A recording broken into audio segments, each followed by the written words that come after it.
আসসালামু আলাইকুম। আপনারা অনেকেই WhatsApp বা WhatsApp বিজনেস ব্যবহার করে থাকেন।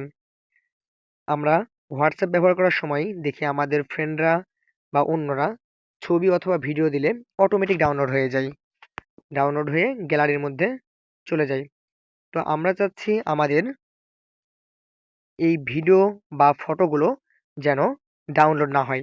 তো কিভাবে ডাউনলোড বন্ধ করবেন সেটা জেনে আসি। প্রথমে আপনারা WhatsApp বা WhatsApp বিজনেসে যাবেন। আপনি যেটা ব্যবহার করেন সেটাতে যাবেন। আমরা WhatsApp বা বিজনেসে ক্লিক করব। তারপরে এখানে দেখতে পাচ্ছেন উপরের দিকে 3 ডট রয়েছে। এই 3 ডটে ক্লিক করব। তারপরে নিচের দিকে দেখতে পাচ্ছেন লেখা রয়েছে সেটিংসে ক্লিক করব। তারপরে এখানে দেখতে পাচ্ছেন অনেক অপশন রয়েছে। এখান থেকে স্টোরেজ অ্যান্ড ডাটা লেখা রয়েছে, এখানে ক্লিক করব। তারপরে একটু নিচের দিকে নামবো। এই যে হোয়েন ইউজিং মোবাইল ডাটা, এখানে ক্লিক করার পর দেখছেন ফটোতে টিক মার্ক মারা আছে।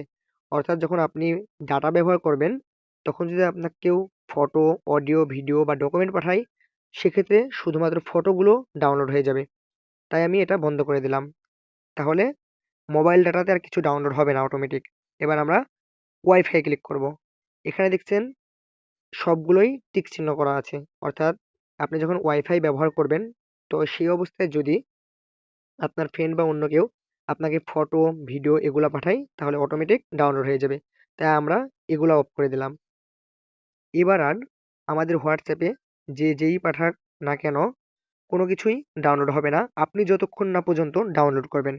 এভাবে আপনারা খুব সহজেই আপনাদের WhatsApp এর অপ্রয়োজনীয় জিনিসগুলো ডাউনলোড করা থেকে বিরত থাকতে পারেন। অসংখ্য ধন্যবাদ আমাদের সঙ্গে এতক্ষণ পর্যন্ত থাকার জন্য।